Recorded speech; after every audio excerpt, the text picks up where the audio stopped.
Assalamualaikum warahmatullahi wabarakatuh. Nama saya Fatia Aulia, nomor absen 12 dari kelas 11 IPA 5. Di video kali ini saya akan menjelaskan tentang debit aliran dan azas kontinuitas. Yang pertama, pengertian dan jenis fluida. Fluida sendiri didefinisikan sebagai suatu zat yang bisa mengalami perubahan-perubahan bentuk secara kontinu atau terus-menerus bila terkena tekanan atau gaya geser walaupun relatif kecil, atau biasa disebut zat mengalir. Fluida dibedakan menjadi dua jenis.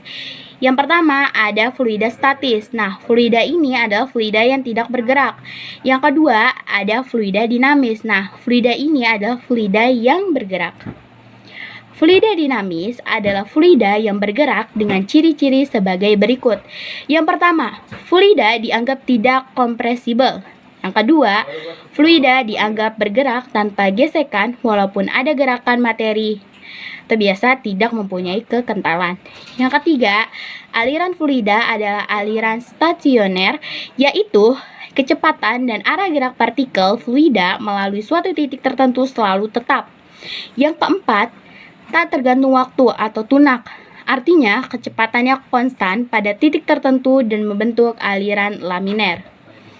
Nah, jenis aliran fluida dibedakan menjadi dua jenis. Yang pertama ada aliran laminer, yaitu aliran fluida dalam pipa sejajar dengan dinding pipa tanpa adanya komponen radial. Yang B itu ada aliran turbulent. Nah, aliran ini adalah aliran fluida dalam pipa tidak beraturan atau tidak sejajar dengan pipa. Yang kedua, debit fluida. Pada fluida yang bergerak memiliki besaran yang dinamakan debit. Debit sendiri adalah laju aliran. Besarnya debit menyatakan banyaknya volume air yang mengalir ke setiap detiknya. Yang ketiga ada azas kontinuitas.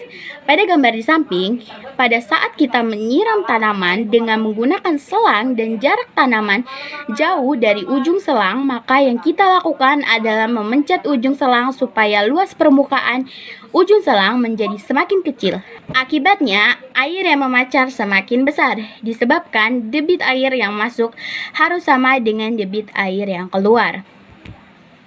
Azas kontinuitas, fluida yang tak termampatkan dan mengalir dalam keadaan tunak, maka laju aliran volume di setiap waktu sama besar. 4. Ada azas Bernoulli. Seorang petugas pemadam kebakaran hutan sedang berusaha memadamkan api yang membakar lahan dengan menggunakan selang yang sangat panjang, serta berusaha menempatkan posisi selang sedemikian rupa sehingga dapat menjangkau titik api yang ingin dipadamkan. Persamaan Bernoulli dapat dinyatakan juga dengan rumus seperti ini. Penerapan azas Bernoulli diantaranya terjadi pada tangki air yang berlubang, gaya angkat pada sayap pesawat terbang, pipa venturi, tabung pilot, dan lain sebagainya. Selanjutnya, kita akan membahas tentang penerapan azas Bernoulli. Yang pertama, tangki air berlubang. Sebuah tabung berisikan fluida dengan ketinggian permukaan fluida dari dasar adalah H, memiliki lubang kebocoran pada ketinggian H2 dari dasar tabung. Yang kedua ada vivavontiemeter. Alat ini digunakan untuk mengukur laju aliran suatu cairan dalam sebuah pipa. Pada dasarnya, alat ini menggunakan pipa yang mempunyai bagian yang menyempit. Dua macam vonturimeter, yaitu yang pertama ada vonturimeter tanpa manometer. Yang kedua ada venturimeter dengan manometer. Ini contoh dari venturimeter tanpa manometer. Ini contoh dari venturimeter dengan manometer.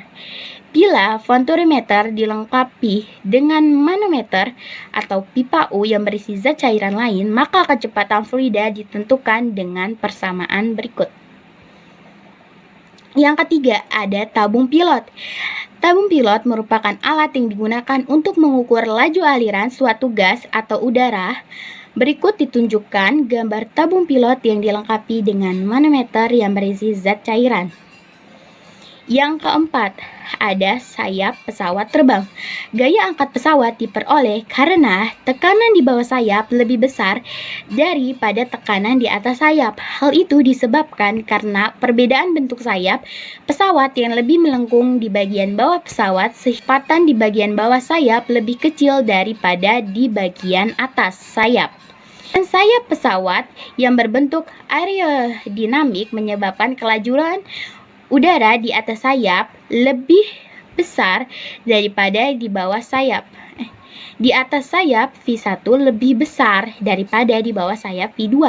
Sehingga dengan menggunakan azas Bernoulli untuk sayap pesawat di bagian atas dan sayap pesawat di bagian bawah di mana tidak terdapat perbedaan ketinggian sehingga energi potensialnya sama-sama 0. Sekian dari saya penjelasan tentang materi debit alir dan azas kontinuitas. Terima kasih. Assalamualaikum warahmatullahi wabarakatuh.